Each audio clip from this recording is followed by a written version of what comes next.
yakin bahwa vaksin ini cukup selamat dan berkesan. Kita dapat memutuskan COVID-19 insya-Allah.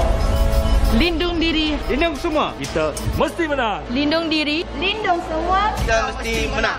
lindung diri, Lindung semua, Kita mesti menang. Lindung diri, lindung semua. Kita mesti menang.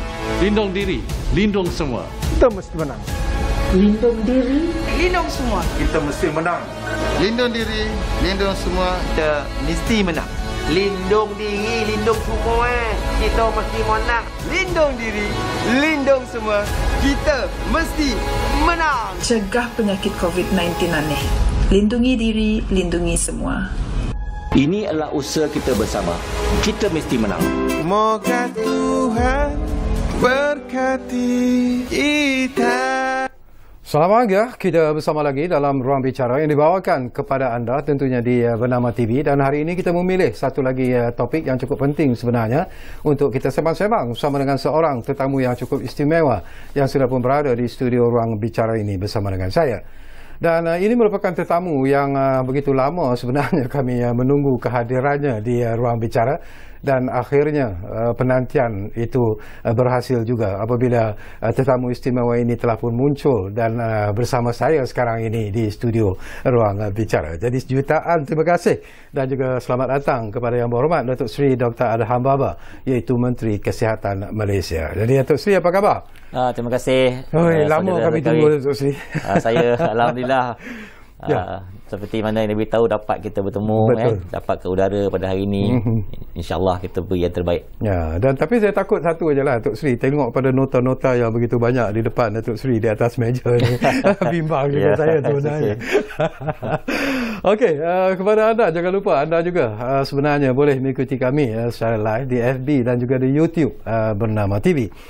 Dan bila kita bercakap tentang Kementerian Kesihatan dan selaku Menteri Kesihatan yang telah pun diangkat sumpah pada 10 hari bulan Mac tahun 2020. Tetapi satu cabaran besar tiba-tiba menunggu ataupun menanti Datuk Seri apabila seluruh dunia sehari kemudian diumumkan menghadapi serangan wabak ataupun pandemik COVID-19.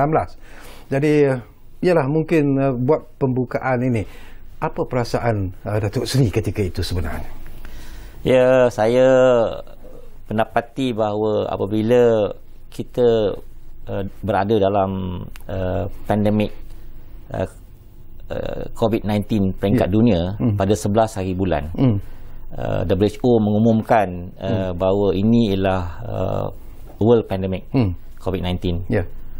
Maka pada waktu itu saya rasa begitu diperlukan untuk bekerja dengan sepenuh hati dan memastikan bahawa ada langkah-langkah yang boleh diambil. Dan ketika itu saya melihat kepada istilah ataupun protokol untuk mengatasi atau memerangi COVID-19. Dan pada ketika itu kita dapati WHO ada menyarankan kepada 4 perkara. Pertama sekali dia panggil border control, iaitu kita mesti mengawal sempadan kita. Kedua, kita beralih kepada pergerakan ataupun mengawal pergerakan, it's a movement control.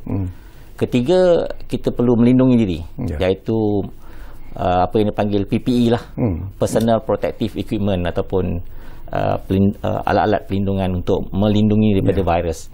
Dan yang keempat tentu sekali ialah penjarakan fizikal. Jadi keempat-empat perkara ini boleh diterjemahkan rupanya untuk kita memerangi atau menangani pandemik COVID ini yang diisytiharkan oleh WHO. Untuk itu perkara yang paling saya ingat ialah apabila Perdana Menteri selepas kita hubungi dan memberi taklimat supaya saya mengumumkan kita menutup border kita, iaitu kita menutup border kepada Itali, Korea Selatan, Iran dan juga China. 4 negara yang kita close border lah. Dan ketika itu juga saya melihat bahawa ada kepentingan tertentu dalam akta. Kita lihat akta-akta lepas dapat perbincangan dari pakar-pakar dari Kementerian Kesihatan Malaysia. Ada satu akta yang kita perlu gunakan, iaitu Akta 342. Iaitu Akta Pencegahan dan Pengawalan Penyakit Berjangkit. Maka saya memberi cadangan kepada kerajaan dan kerajaan menerimanya supaya pada 18 hari bulan kita melaksanakan apa yang sebelum ini belum pernah dilaksanakan, iaitu Perintah Kawalan Pergerakan atau MCO. Itu MCO pertamalah. Jadi bermula di situlah sebenarnya aktiviti-aktiviti menangani wabak ini berlaku, dan kita menggunakan akta tersebut sepenuhnya untuk mengatasi. Termasuk ya. Saya nak sentuh nanti juga tentang MCO 1.0 dan juga MCO 2.0. Tapi sebelum itu mungkin perlu juga sebenarnya diwawarkan kepada penonton-penonton kita lah tentang cabaran yang dihadapi oleh Kementerian Kesihatan sendiri, kerana sebelum ini mungkin kementerian sendiri secara keseluruhannya tidak menjangkakan bahawa pandemik COVID-19 itu akan menyerang dunia termasuklah negara kita, dan ianya meninggalkan kesan ataupun implikasi yang cukup serius sebenarnya. Apa yang dilakukan oleh Kementerian Kesihatan? Ya, apa yang Syakawi beritahu betul, this is unprecedented event. Kita tak pernah jangkakan ini berlaku. Jadi cabaran ini disahut oleh kerajaan dan Kementerian Kesihatan Malaysia melaksanakan langkah-langkah perlu. Seperti kita menubuhkan atau memperkukuhkan apa yang dipanggil CPRC, iaitu Crisis Preparedness and Response Center. Dia bukan sahaja di peringkat nasional, iaitu di KKM, tapi ada juga di negeri. Dan dia berkait juga setiap negeri dengan pejabat kesihatan daerah, iaitu crisis response dan preparedness. Jadi kita menggunakan segala kekuatan yang ada, iaitu dengan kaki tangan dan juga ilmu, dengan juga pendekatan-pendekatan dipanggil public health approach ataupun pendekatan kesihatan awam. Termasuklah hari ini kita menggunakannya sebagai pendekatan tindakan kesihatan awam kendiri lah hari inilah. Digunakan sepenuhnya, dan itulah cabaran yang kita perlu gunakan sepenuhnya. Jadi antara kejayaan menggunakan akta tersebut, kita dapat melandaikan keluk MCO melalui MCO 1.0, kita dapat melandaikan keluk jangkitan COVID. Dan seingat saya kita berjaya pada satu ketiga selama 26 hari berturut-turut tidak ada kes kematian. Dan juga pada tiga ketika, iaitu 1 bulan Julai, 8 bulan Julai dan 9 Julai tidak ada kes direkodkan di negara kita. Hinggalah kita bertemu dengan gelombang ketiga, iaitu pada bulan September, Oktober dan sehingga kini. Apa yang berlaku semasa MCO 1.0 dan juga 2.0? Mungkin sebenarnya banyak memberi pengajaran sebenarnya kepada semua pihak, termasuklah pada Kementerian Kesihatan sendiri. Tetapi pada pandangan Datuk Seri lah, apakah sebenarnya Kementerian Kesihatan ketika ini sedang menghadapi satu situasi yang cukup mencabar sebenarnya? Ada yang melihat tentang apakah perlu ditambah kelengkapan petugas, peralatan, katil, ventilator dan sebagainya, Datuk Seri? Ya, seperti saya katakan tadi, CPRC tadi kita ada dua ada di bawah CPRC itu kita ada Crisis Preparedness and Response untuk bidang perubatan, dan ada dalam bidang tindakan kesihatan awam. Jadi kita menyediakan hospital-hospital untuk merawat kes-kes COVID-19, dan pada ketika itu kita mewartakan ada yang antara hospital yang kita ada ni dipanggil hospital COVID. Hingga ketika ini kita ada hybrid hospital, ada yang merawat full COVID, ada yang hybrid, dan ada yang masih lagi merawat kes-kes non-COVID. Dan kita deploy petugas di peringkat pejabat kesihatan daerah untuk membuat aktiviti apa yang dipanggil mencari kes-kes, kita uji test dengan dengan RT-PCR dan kita asingkan, isolate kes-kes. Sebab itu kita terpaksa menubuhkan beberapa tempat untuk asing hospital. Tapi kini kita ada bukan saja hospital, kita ada apa yang dipanggil pusat kuarantin dan rawatan berisiko rendah untuk kategori 1 dan 2. Dan yang terkini kita bukan saja ada PKRC, kita ada juga untuk merawat kategori 1 dan 2 di rumah. Tapi dengan syarat apa yang kita tubuhkan, iaitu COVID-19 Assessment Center di pusat kesihatan daerah dalam negara kita untuk menilai kesesuaian dengan syarat mereka mesti mematuhi kriteria yang boleh dibenarkan untuk berada di rumah sekiranya mereka COVID positif. Tetapi untuk mereka yang ada komorbiditi, mereka yang berumur, berusia dan dikatakan tidak layak duduk di rumah kerana mungkin isu penempatan sesak, kita akan bawa mereka ke PKRC ataupun hospital.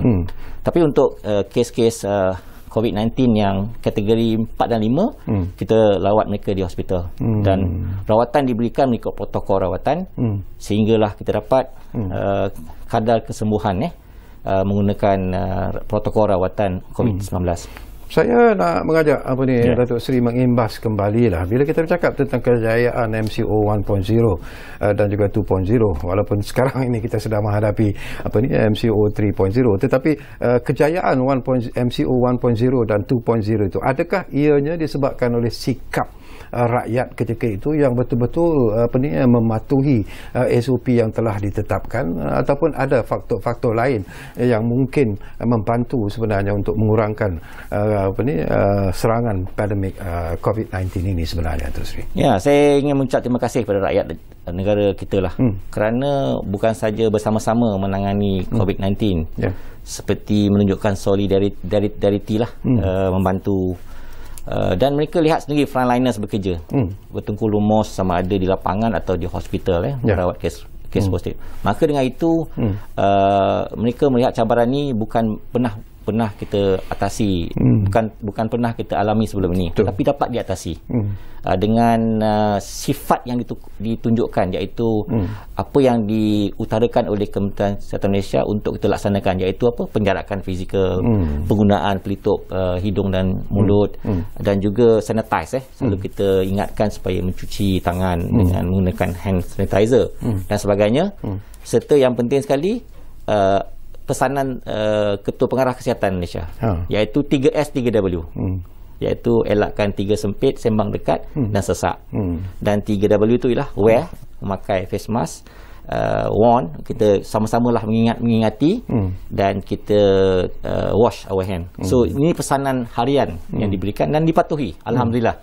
Jadi kita berjaya sebenarnya dalam MCO 1 dan gelombang kedua tu kita berjaya mengatasi dengan baik, dan kini kita masuk fasa gelombang ketiga. Kita ada MCO yang telah kita laksanakan baru-baru ni, iaitu full MCO pada 1 hari bulan Jun, dan ditamatkan pada 14, disambung 15 hingga 28, kerana kita perlu segera untuk melandaikan keluk jangkitan dan mengatasi wabak ini dengan sebaiknya. Dalam hati kecil Datuk Seri sendirilah melihat daripada kejayaan MCO 1.0 dan juga 2.0, dan sekarang ini kita ada gelombang yang ketiga, kita terpaksa menghadapi total lockdown ataupun MCO 3.0. Secara peribadinya, secara ikhlasnya, apakah Datuk Seri melihat bahawa daripada situasi yang sedang berlaku ketika ini, bila kita bercakap tentang pandemik COVID-19 ini, apakah Datuk Seri berpuas hati ataupun Datuk Seri mungkin merasa sedikit susah hati, sedikit kecewa dengan apa yang berlaku, walaupun kadang-kadang the figure itu turun sedikit tetapi tiba-tiba naik semula, dan pada satu ketika hampir-hampir mencecah 10,000. Jadi tidakkah ini memberi satu rasa yang mungkin tidak begitu menyenangkan kepada Datuk Seri sebagai Menteri Kesihatan? Ya, saya melihat ini sebagai cabaran besar dan tim kita di KKM dan kerajaan. Sebab tu apa yang kita laksanakan melalui taklimat kepada kerajaan, iaitu maklumkan perkara-perkara yang perlu dilaksanakan, dan kerajaan yang dipimpin oleh Yang Amat Hormat Tan Sri Mahyudin sebenarnya ada jawatankuasa induk yang dipanggil Sidang Khas MKN, yang mana Prime Minister mengambil maklum dan perhatian setiap hari, bertanyakan kepada kita. Jadi saya memang rasa susah hatilah.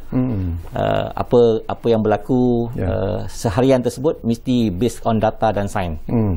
Jadi data dan sains yang kita collect ni, kita beri komunikasi yang secara efektif kepada masyarakat supaya kita maklumkan kepada masyarakat. Dan bila masyarakat dapat gambaran bagaimana kita boleh mengatasi bersama, itu yang menyebabkan saya rasa puas hati lah. Alhamdulillah.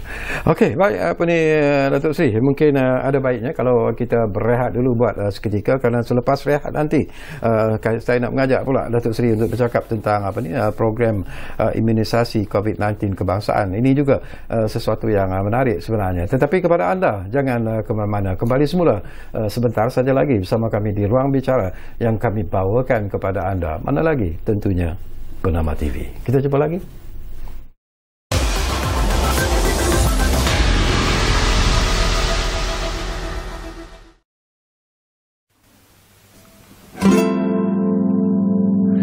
Kita mesti menang, harus menang dan berjuang.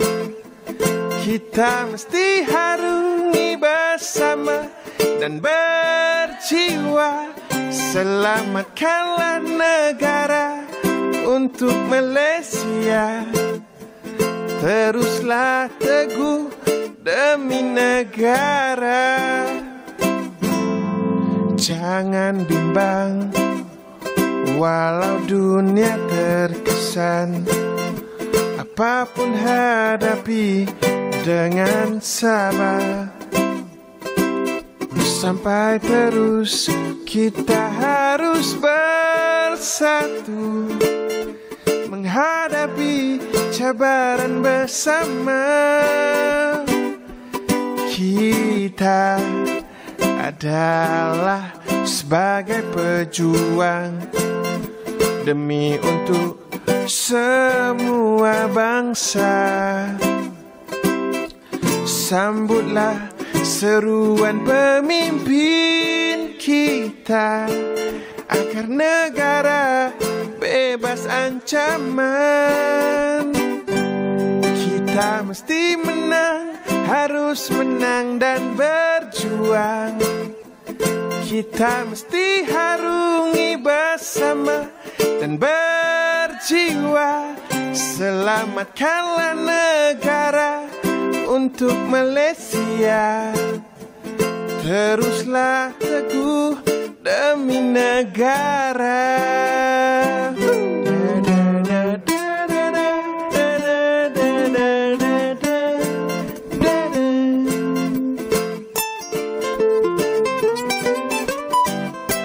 Kita mesti menang, harus menang dan berjuang. Kita mesti harungi bersama dan berjiwa. Selamatkanlah negara untuk Malaysia. Teruslah teguh demi negara. Teruslah teguh demi negara. Teruslah teguh demi negara. Moga Tuhan berkati kita.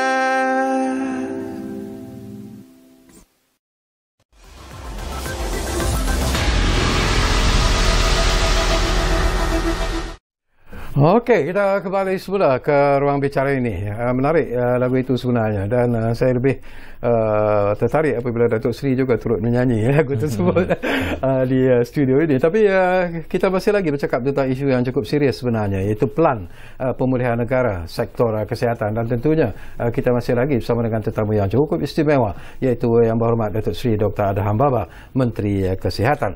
Baik, mungkin yang kita boleh berkongsi sekarang ini adalah tentang program imunisasi COVID-19 kebangsaan ataupun PICK ataupun PIK ringkasnya. Tetapi saya difahamkan bahawa sebenarnya pihak Datuk Seri dan rakan-rakan juga sudah pun merangka sebenarnya pelan-pelan strategik dalam menghadapi COVID-19 ini. Jadi mungkin kita boleh kongsi bersama dengan Datuk Seri. Saya ingin berkongsi bahawa dalam mengurus pandemik COVID-19 di negara kita ini, kita merangka dan juga mengusahakan plan-plan tertentu lah untuk kita dapat memeranginya.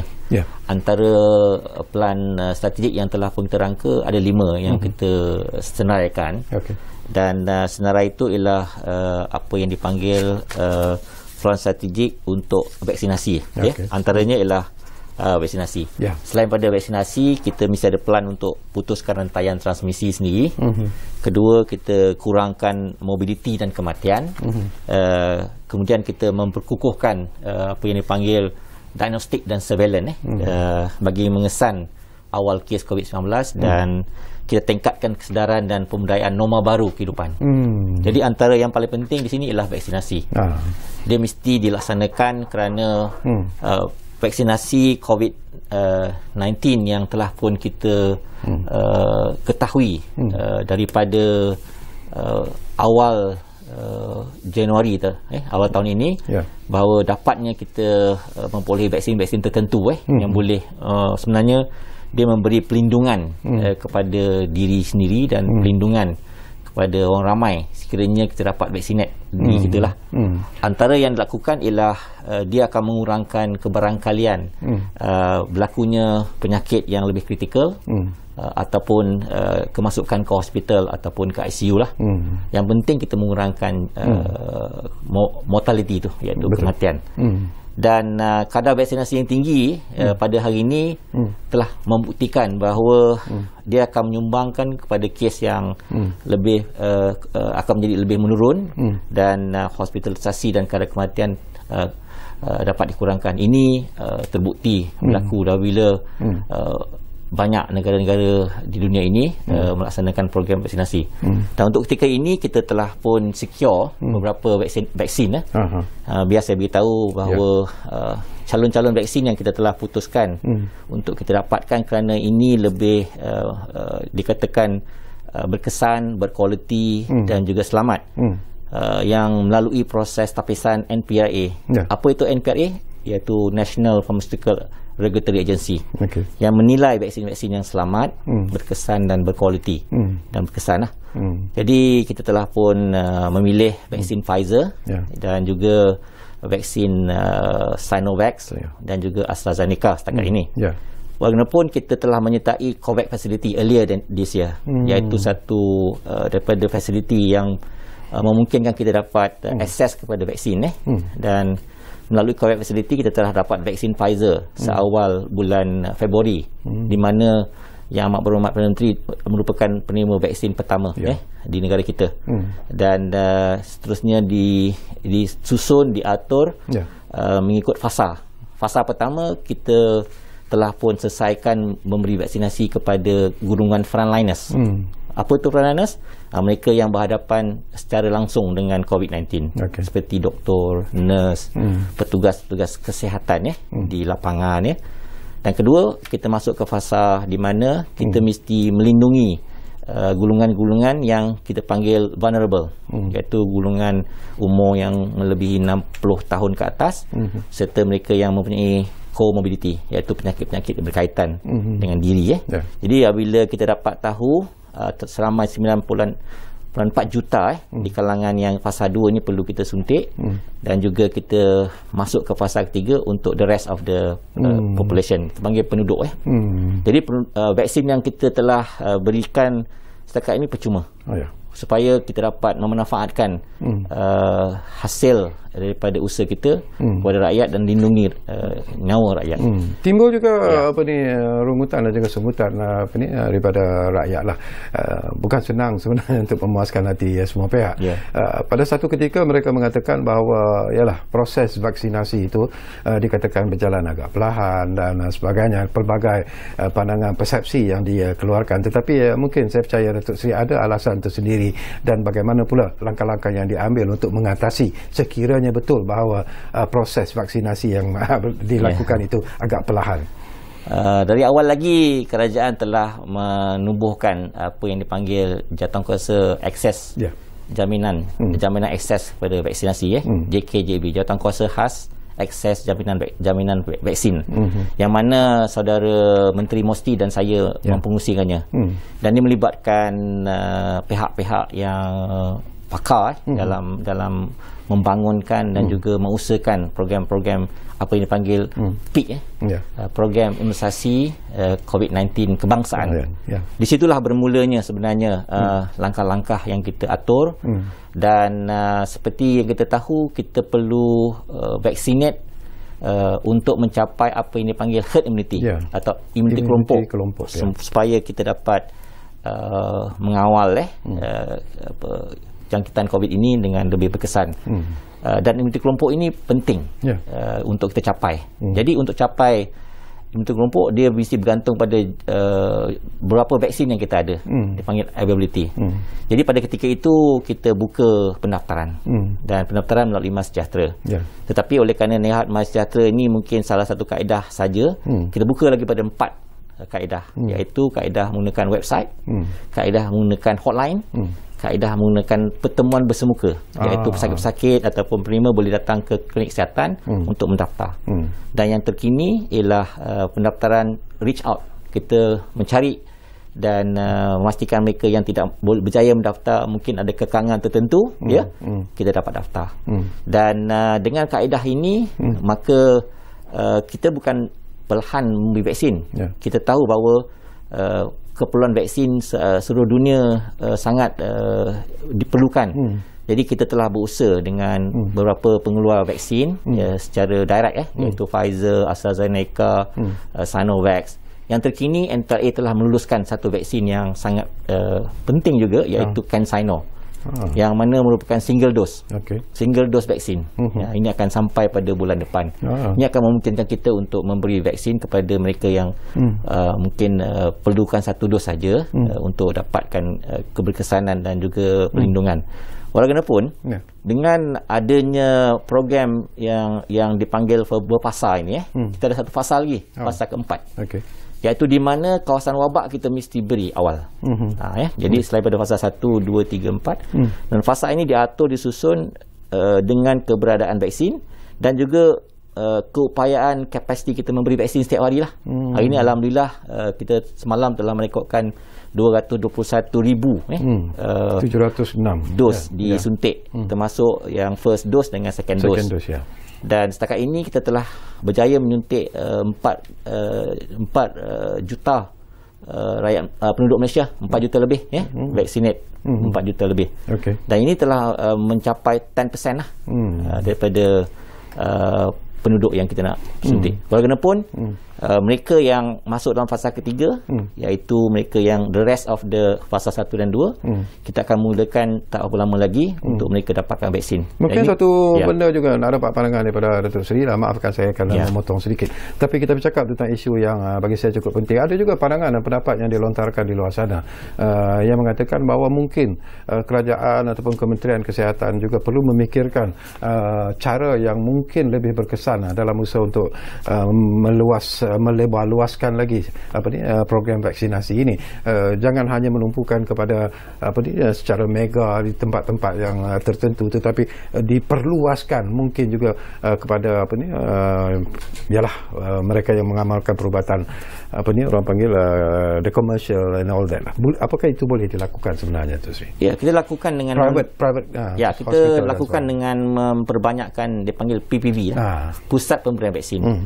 Untuk mendapatkan vaksin yang serata di seluruh negara, kita ada PPS pula, pusat simpanan vaksin, yang mana dia akan mengatur supaya banyak tempat yang dikatakan PBB itu dapat diusahakan. PBB yang pertama ialah PBB klinik kesihatan, iaitu kita ada 1,000 lebih klinik kesihatan dalam negara kita, dan setakat ini kita mempunyai klinik kesihatan yang mampu untuk memberi vaksinasi melalui PBB awam. Kita pergi ke Dewan Raya, buka pusat-pusat di berhampiran dengan klinik kesihatan yang membekalkan vaksin tersebut untuk memberi vaksinasi. Kedua ialah PBB hospital sendiri. Mereka yang ada komorbid, mungkin tak selesa nak datang ke pusat PBB awam ni, mereka datang ke hospital. Ketiga ialah PBB yang dipanggil hybrid ataupun antara private hospital, GP dan juga yang terkini yang sekali tahu bahawa kita bukan saja menambah PBB mega, tapi PBB special untuk AstraZeneca. Dan juga PBB yang kita boleh laksana hari ini ialah industri, serta di mana kita boleh mobile unit pergi ke reach out ke masyarakat. Yang ini yang kita rasakan kepelbagaian cara pemberian vaksin. Dan alhamdulillah dengan ada cara pelbagaian itu, kita cuma menyediakan human resource saja, iaitu kapasiti petugas. Kita jemput sukarelawan untuk menolong kita. Kita ada vaccinator, iaitu di kalangan doktor, penolong pegawai perubatan ataupun jururawat untuk vaccinate. Dan setiap vaccinator ini mereka mampu untuk kapasiti sehari berapa, kita boleh kira berapa ramai yang kita boleh deploy ke lapangan, dan akhirnya kita mesti ada satu tanda aras berapa jumlah orang kita nak vaccinate sehari di merata tempat yang kita boleh laksanakan. Dan ketika itu kita akan pastikan bahawa bekalan vaksin juga dapat dalam kadar yang mencukupi. Timbul juga persoalan yang menarik jugalah. Saya pun nak dapat pandangan Tok Sri berkaitan dengan isu ini. Ada yang berpendapat bahawa apakah mungkin juga Kementerian Kesihatan boleh memberi kebebasan kepada rakyat Malaysia untuk memilih vaksin yang mereka inginkan. Mungkin tak tahulah sebagai seorang doktor sendiri, apakah Datuk Seri melihat bahawa ada perbezaan di antara 3 vaksin yang kita ada sekarang ini, Pfizer, Sinovac dan juga AstraZeneca ini. Tapi mungkin ini yang perlu difahamkan oleh kepada rakyat Malaysia sebenarnya. Ya, akhirnya itulah vaksin. Tak kiralah dia jenama ataupun keluaran. Perbezaannya ialah cara mereka buat, iaitu menggunakan inactivated virus, ataupun mereka menggunakan mRNA, ataupun menggunakan vectors, ataupun vectors yang boleh dijadikan vaksin. Perkara ini, vaksin ini yang diberikan kepada penduduk negara kita, mestilah apa yang saya kata tadi melalui NPRA, National Pharmaceutical Regulatory Agency, yang mana yang penting pemberian vaksin kita dapati dia berkesan. Apa-apa calon vaksin pun sekali, keberkesanan kita dah kira.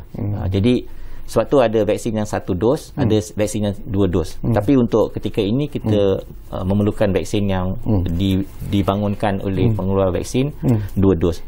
Pfizer 2 dos, dia julat antara 1 dos pertama dan 2 3 minggu. AstraZeneca dia 2 dos juga, julat antara 1 hingga 12 minggu. Dan juga Sinovac 1 hingga 3 minggu. Bila agaknya kita boleh dapat vaksin 1 dos ni agaknya? Ya, ini berita gembira kerana kita NPRA telah meluluskan vaksin 1 dos, iaitu CanSino yang dibuat melalui 1 dos ni pada bulan Julai. Kita telah pun procure lebih kurang 3.6 million dos CanSino di bawah KKM lah. Jadi dengan adanya dos 1 CanSino, walaupun baru-baru ni NPRA telah meluluskan satu lagi calon vaksin yang 1 dos juga, iaitu Johnson & Johnson. Yang ni keluaran daripada negara di Amerika Syarikat lah. Jadi kita ada calon Johnson 1 dos, calon CanSino 1 dos. Di negara luar dah pun mula menyebut tentang ada juga vaksin yang mungkin boleh diberi kepada kanak-kanak di bawah umur 15 tahun ke apa. Jadi apakah itu pun kita melihat itu sebagai sesuatu yang perlu juga kepada rakyat Malaysia? Ya, ini berita baik sebenarnya. Untuk kita memberi vaksin coverage kepada rakyat ataupun penduduk Malaysia ni, antara yang kita perlu teliti ialah pihak pengeluar vaksin Pfizer telah mengemukakan bahawa boleh memberi vaksin kepada umur 12 tahun ke atas lah. 12 tahun ke atas. Cuma kita perlu, untuk makluman sekali, kita perlu selesaikan fasa peak dulu. Program imunisasi COVID-19 kebangsaan. Kita selesaikan dulu. Dan kita ada keutamaan untuk beri kepada peak ni, iaitu frontliners, golongan komorbid dan warga mas dan selanjutnya yang lain, industri ke kawasan wabak. Untuk mereka yang berumur 12 tahun ke atas, kita pun ada juga plan untuk mereka. Kita perlu data daripada Pfizer yang lebih convincing. Kedua, kita perlu mengutamakan kumpulan mana dulu. Dalam kalangan mereka apa yang diberitahu oleh Menteri Mosty ialah kita mungkin mendahulukan kumpulan yang nak mengambil peperiksaan di kalangan umur 12 hingga 17 ni iaitu Form 5, Form 6. Kita boleh berikan mereka dahulu, tapi itu hanya berlaku selepas kita selesaikan program PIK kita yang telah kita susun awal. Jadi orang tak bergaduh nanti. Jadi ikut fasa lah. Kami di media pun menunggu-nunggu sebenarnya Tok Sri. Belum lagi dapat saya ke detik, tapi ada jugalah yang dah pun menerima suntikan vaksin COVID-19 ini. Tapi sebelum kita berehat, mungkin sesuatu yang penting jugalah ingin saya kongsi bersama dengan Datuk Sri dalam isu inilah sebenarnya. Jadi apakah Datuk Sri berpuas hati dengan apa yang dilakukan sekarang ini bila kita bercakap tentang program imunisasi COVID-19 ini, dari segi perancangan dan juga jadual yang telah pun diperkuatkan lagi ataupun diperkemaskan lagi, tetapi masih lagi bermain dalam media sosial, terutamanya lah mereka yang kita anggap sebagai anti-vaksin, bercakap tentang side effect, kesan sampingan daripada vaksin-vaksin yang diterima. Jadi dari segi laporan yang Datuk Sri terima sendiri, sebenarnya apakah apa yang dimainkan di luar sana itu betul ataupun tidak, dan lebih kepada persepsi sebenarnya? Ya, vaksin ada kumpulan yang dipanggil hesitancy. Sebab tu kita telah buat survey awal pada bulan 12 dan bulan 2 bulan 12 tahun 2020 dan bulan 2 tahun 2021 ni tentang peratusan yang menerima, tidak menerima, dan juga peratusan yang agak-agak. Jadi kita dapati bahawa ramai yang mahu sebenarnya. Jadi kerana kita dapat beri mereka penerangan bahawa vaksin ini selamat, dia memberi perlindungan, dan dia mengurangkan risiko kita daripada terkena jangkitan yang lebih teruk dan boleh membawa maut. Jadi ini mesej yang kita sampaikan. Jadi mereka yang menganggap ni persepsi bahawa vaksin ini tidak berkesan adalah satu perkara yang kita boleh perbetulkan. Kita beri penjelasan dan kita mahu supaya kita capai apa yang dipanggil imuniti kelompok. Itu penting. Dan daripada situ kita yakin peratusan yang mendaftar bukan saja cara yang telah kita umumkan, tetapi kita dapat mereka yang hadir ke pusat-pusat pemberian vaksin. Untuk kesan sampingan, kita telah maklumkan bahawa inilah vaksin adalah sejenis macam dipanggil ubat juga lah. Setiap ubat ada juga yang alergik, ada yang tak serasi. Vaksin begitu juga. Sebab itu dia tanya yang dulu apa yang kita yang tak sesuai dengan kita dan sebagainya. Jadi sebab itu kata data-data yang diperolehi dan ditapis oleh NPRA memastikan bahawa ini berkesan selamat.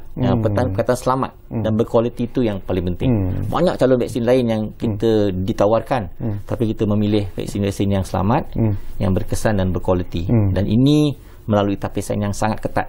Tidak ada cut corner lah dalam membeli vaksin. Sebab itu kita dapat yakinkan terhadap persepsi yang sebelum ini mengatakan bahawa vaksin ini banyak mendatangkan mudarat, sebenarnya mendatangkan banyak kebaikan. Sebelum kita berehat, serengka-ringkasnya lah, tadi pun Datuk Sri sebut tentang matlamat kita untuk mencapai apa yang dipanggil sebagai herd immunity ataupun immunity berkelompok ini.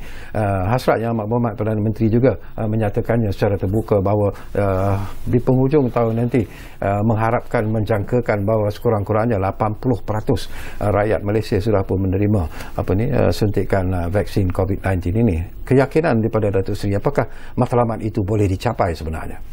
Ya, kita yakin. Kita yakin matlamat akan dicapai secepat mungkin, kerana ini ialah salah satu daripada 3 perkara yang kita laksanakan dalam pelan pemulihan negara. Dalam pelan pemulihan negara kita ada strategi. Jadi vaksinasi ialah strategi yang paling penting, bersama-sama dengan another nilai ambang ataupun threshold yang kita ketengahkan. Jadi keyakinan ini menambah lagi harapan pada kita bahawa dengan pelindungan vaksinasi ini kita dapat mengurangkan juga kes COVID-19. So serentak dengan mengurangkan kes, kita menambah jumlah vaksinasi, kita rindukan normalcy, maknanya kehidupan yang sebelum ini kita capai. Kita mahu kehidupan yang lebih baik. Harapan yang kata orang tu normalcy dia dalam kehidupan kita dah penat dengan the new normal sebenarnya. Okey, kita berehat buat kali terakhir dan kembali nanti. Mungkin ada lagi isu-isu yang sempat saya kongsikan bersama dengan tetamu saya yang berada di studio ni. Kita rehat buat kali terakhir. Jumpa lagi selepas ini.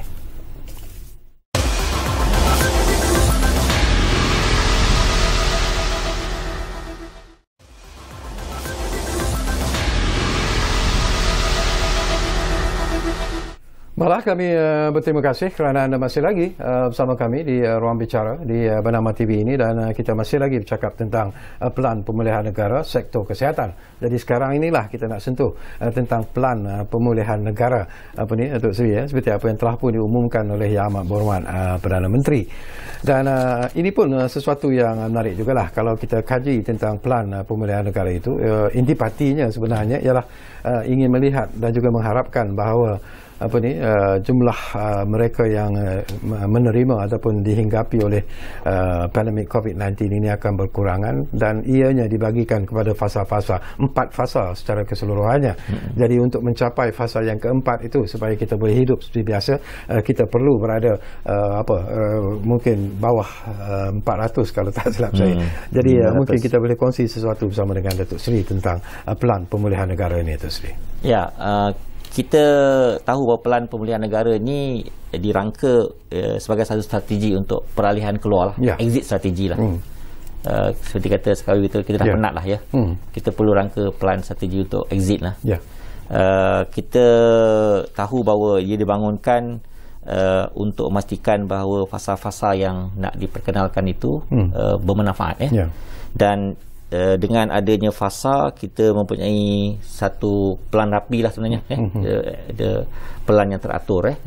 Jadi dengan pelan-pelan ini kita telah pun mengutarakan 3 indikator lah. Indikator pertama ialah kita lihat kepada nilai ambang kes harian, iaitu purata 7 hari kes harian. Kedua, kita lihat kepada kesiapsiagaan tempat di ICU lah. Berapa banyak kes yang kita boleh tampung di ICU. Dan yang ketiga tadi, vaksinasi lah. Jadi dalam kita punya pelan ini, kita melihat kepada community transmission. Dahulu kita ada Akta 342. Tapi untuk gelombang ketiga ni saya kata dia punya kes harian melebihi apa yang berlaku di gelombang kedua. Sekiranya gelombang kedua mampu menggunakan Akta 342, tapi gelombang ketiga ini kita perlu satu pembaruan untuk menangani. Sebab tu kita perkenalkan ordinan darurat yang mana telah pun diproklamasikan pada 12 hari bulan 1 yang lepas, supaya kita dapat bukan saja menangani COVID ini dengan pantas, tetapi berupaya menggunakan beberapa seksyen dalam Akta 342, sama ada dipinda ataupun seksyen baru. Antara yang paling penting ialah bagaimana kita mentafsirkan semula pegawai yang berkuasa, dan juga kita dapat mengambil ataupun bersama-sama dengan private sector merawat COVID-19, dan juga kita dapat kerjasama pihak swasta, terutama sekali general practice, yang juga boleh merawat kes COVID dengan memberikan annex 14, iaitu HSO, House Surveillance Order, selepas mereka mendapati sekiranya kes itu positif. Jadi dengan pelan ini yang melibatkan ordinan darurat, maka kita perlu juga ada exit kepada ordinan darurat ini. Untuk itu, dengan adanya pengenalan pelan pemulihan negara ini dalam sektor kesihatan, kita ada indikator, iaitu community transmission ataupun transmisi di dalam komuniti, dan juga capacity untuk respon. Capacity untuk respon ni kita rujuk kepada ICU. Kenapa ICU? Walaupun kes harian dah mula menurun, tetapi jumlah bilangan kategori 3 dan kategori 4 dan 5 yang berada di ICU masih belum menurun.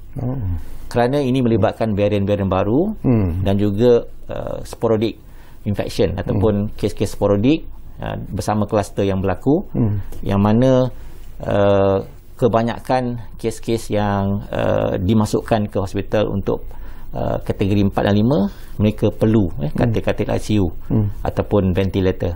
Untuk itu kita tahu bahawa kapasiti untuk respon ni dia bergantung kepada keupayaan kita di hospital untuk merawat, di samping PKRC dan di rumah lah. Dan juga kita perlu lihat juga keperluan healthcare worker kita. Ada kapasiti tertentu sebenarnya di ICU. Kalau kita ada banyak kes di ICU, kita perlu nurse, kita perlu MA, kita perlu doktor. Dan kalau ikut pendekatan kita di KKM, di ICU satu nurse menjaga satu pesakit. Kita tak boleh membiarkan satu nurse menjaga 3 atau 4 pesakit di katil-katil ICU, katil-katil kritikal, terutama ventilator, bila guna ventilator. Dan penggunaan katil-katil di hospital juga dan PKRC perlu diambil kira, di samping kita melihat kepada bagaimana kapasiti untuk respon secara keseluruhan satu negara. Jadi dengan pendekatan plan pemulihan negara ini yang berkisarkan kepada 3 threshold tadi, 3 perkara, 3 indikator tadi, membolehkan kita bergerak dari satu fasa ke fasa. Sebab itu penentuan nilai ambang. Hari ini kita perlu untuk masuk ke fasa 2 sekiranya kita mendapati kes di bawah 4,000 selama 7 hari.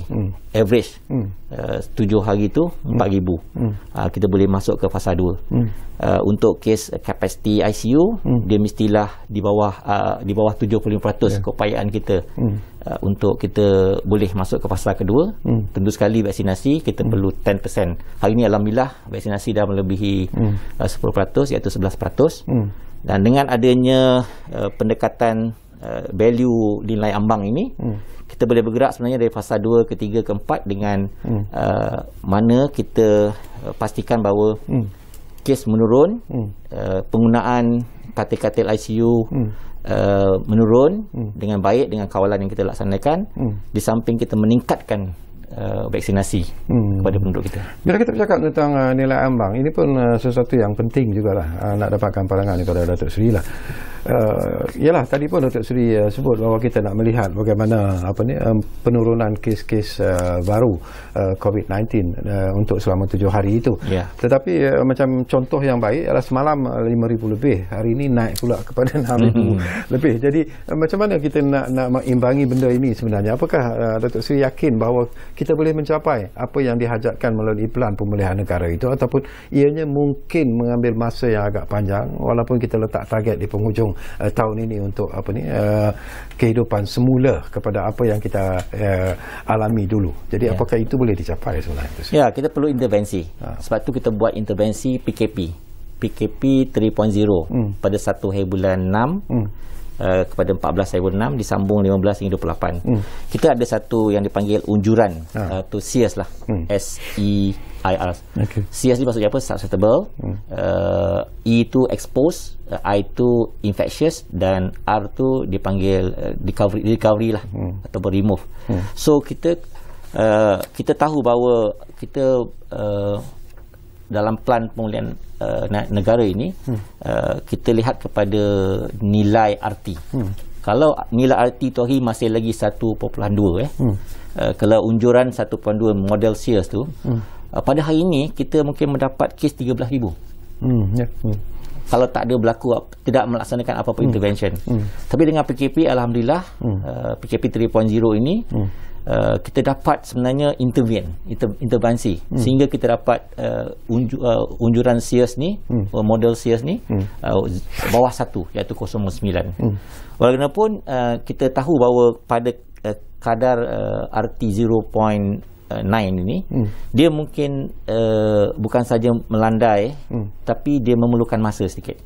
Dan ini perlu satu tekad yang kuat, iaitu memerangi dengan tindakan kesihatan awam, vaksinasi plus solidariti rakyat untuk mengatasinya bersama. Dan kita tahu bahawa ketika ini kita bukan sahaja berdepan dengan virus yang dahulunya diketahui. Kita ada varian baru, varian baru yang kita perlu atasi supaya perebakan tidak meluas dan tidak cepat. Untuk itu, apa saya sebut tadi, dalam plan pemulihan negara, kita ada kaedah untuk mengelak transmisi masyarakat ataupun community transmission. Di samping kita menyediakan fasiliti untuk cukup menampung mereka. Untuk itu kita melihat unjuran kita, bila kita melaksanakan PKP, kita tahu bahawa dengan adanya fasa 1, fasa 2, nilai-nilai yang kes-kes harian yang akan kita lihat sebagai apa yang kita dah tengok dalam unjuran SIAS tersebut 0.9 ya. Hari-hari kita tengok unjuran tersebut. Dan kita dapat melaksanakan tanggungjawab di lapangan, menggunakan pemberdayaan baru, norma baru oleh masyarakat dan juga vaksinasi. So kita yakin kita akan dapat melandaikan keluk ini dengan sekali lagi kita akan menang insya-Allah. Dan ini bukan kerja mudah, ini perlu kekuatan yang luar biasa. Okey, kita hampir di penghujung, tapi saya juga nak tahu bila Datuk Sri sebut tentang the new variant itu sendiri. How serious cabaran daripada the new variant untuk COVID ini sebenarnya? Apakah ia telah mula menunjukkan satu kesan yang membimbangkan sebenarnya? Kita telah melaksanakan apa yang dipanggil penjujukan genom ataupun genome sequencing. Kerana apabila laporan mengatakan bahawa kes-kes meningkat di beberapa negara kehadiran varian baru, kita melihat juga sekiranya ada varian baru masuk ke dalam negara kita, dan kita terpaksa membuat apa yang dipanggil genome sequencing kepada kes-kes yang dilihat pada ketika itu merebak dengan pantas. Di satu tempat tu positivity dia tinggi, maka kita membuat genome sequencing. Dan betul ada varian yang dikatakan berada di negara kita, iaitu varian 1315 ataupun varian South Africa, varian yang Delta 1617 dan juga B117. Jadi taburan varian ini berlaku di beberapa negeri dalam negara kita, dan kita sebenarnya dapat mengawal varian-varian baru ini daripada terus meluas dan merebak dengan pantas dengan tindakan kesihatan awam yang kita telah perkenalkan. Di samping kita cuba sedaya upaya meningkatkan kapasiti pemberian vaksin harian kepada penduduk negara kita. Penduduk ini perlu tampil untuk membantu kita hadirkan diri. Jika mereka telah pun diberi temu janji melalui Mas Sejahtera ke oleh pejabat kesihatan daerah, PPB ke, sama ada awam ke, mega ke, mereka hadir, dan kita sebenarnya dapat melindungi dengan apa yang berlaku sekarang ni. Okey, kita sampai di penghujung sebenarnya, Datuk Sri. Ada masa lebih kurang 1 minit saja lagi. Jadi dalam masa 1 minit ini, serengkas-ringkasnya lah harapan dan juga seruan Datuk Sri kepada semua penonton kita yang sedang menyaksikan Ruang Bicara ketika ini. Silakan Datuk Sri. Ya, saya mewakili frontliners lah. Frontliners di KKM dan juga frontliners di beberapa agensi lain yang bantu. Mereka sangat mengharapkan bantuan dengan melindungi diri dan amalkan apa yang telah pun kita tahu penting untuk lakukan, iaitu alhamdulillah rakyat Malaysia hari ini mana-mana pun dah pakai face mask. Betul. Syukur alhamdulillah, maknanya dah sampai tahap kendirilah. Tindakan kesihatan awam kendiri itu berlaku. Cuma perlu sekarang ni patuh dengan penjarakan fizikal, dan kalau boleh tak buat apa-apa, duduk rumah sementara kita buat PKP. Patuhi SOP. Yes. Baik, terima kasih banyak-banyak kepada Yang Berhormat Datuk Sri Dr. Adham Baba. Secara ikhlas Datuk Sri, saya cukup selesa sebenarnya sembang-sembang bersama dengan Datuk Sri.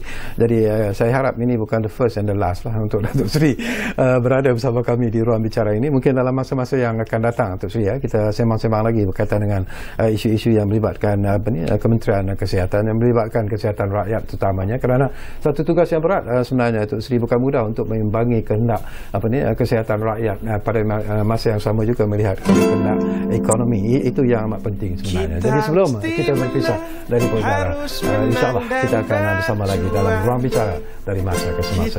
Jumpa lagi. Diharungi bersama dan berjiwa, selamatkanlah negara untuk Malaysia. Teruslah teguh demi negara. Jangan bimbang.